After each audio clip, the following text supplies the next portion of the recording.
I am GovLab's Chief Learning Officer and Chief Communications Officer. In the first of those capacities, I'm responsible for the Academy as we think about how to grow and expand it from its roots as a traditional master's level academic course into a broad kind of learning and training capability to support purpose-driven learners everywhere. I will be supporting Beth all through the course, but in particular I will be teaching with her in a few of the sessions, in particular the session on upfront problem definition and later on in the session on communication. The people who are going to likely be in this course and that we hope to reach are people who are passionate about trying to address some issue in the real world to make things better in a way that touch real people's lives. These are people who are energized by and really intrigued by the technology and the technology opportunities out there that they see that they can leverage, and they're eager to get at it. There's a thing they want to do. That's why they're coming to the course. That's what we ask of them, that they have a project that they're eager to do. It is therefore almost by definition classically frustrating to say, wait a minute, slow down, take a deep breath. Even though you are ready to leap in, don't just do something, stand there for a second.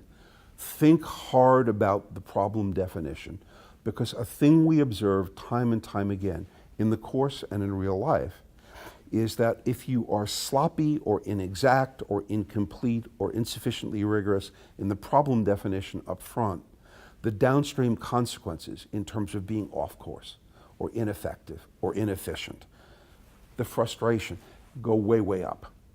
And so it is a burden early on to add that extra level of discipline, but it amazingly helps downstream. A couple of examples of the sort of thing we mean.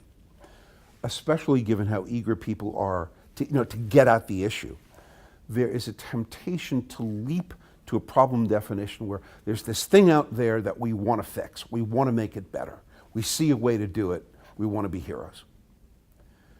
It is hard sometimes to step back from that emotion and say, maybe the thing that we should be asking is not how we can fix this issue, but rather how we can do something to prevent it from arising in the first place.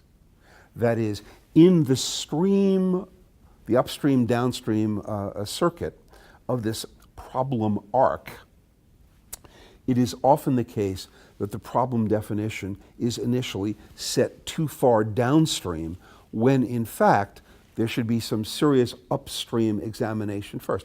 Doesn't always mean there'll be an answer there. Doesn't always mean that it shouldn't be further downstream. It means that it often is misplaced too far, and that early looking will move it to a better place, upstream, more efficient place. In the second week of the course, our participants are going to be exposed to some wonderful material on really trying to understand desired user experience. Part of the problem definition issue that we're going to tackle early on, though, is when we define the problem, we often define it in terms of, well, we want to measure this kind of outcome, and we want to speed up that. And we don't define the problem in terms of the desired experience of the people whom the solution is going to touch. So we're going to learn how to do that, but the issue is that's not a thing we then use later to try and calibrate and titrate what we're doing. It's a thing that we want to use first and foremost early to focus what we're actually working on. There are other ways in which a sloppy or an incomplete problem definition can get in the way. By definition, people who are doing these projects are trying to create change in the world.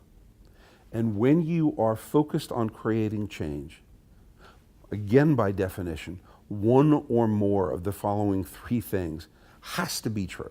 Not maybe, has to be true. Either stop doing things that you're doing now, or you have to do things that you are not doing now, or you have to do the things you're doing now, but do them differently. One or more of those has to be true if there is going to be change. And we know both professionally and personally how well people tend to respond to change and respond to doing things either that are unfamiliar or to do things that are familiar but in unfamiliar ways, or stop doing things that they're used to doing. There is resistance.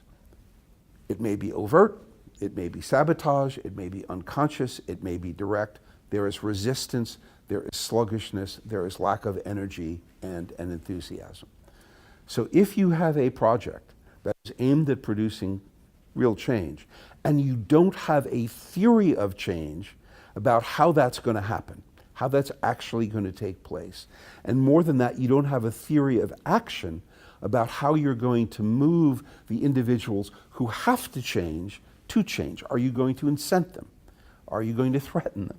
Are you going to encourage them? Are you going to get their parents to sing them love songs to make them feel better at night?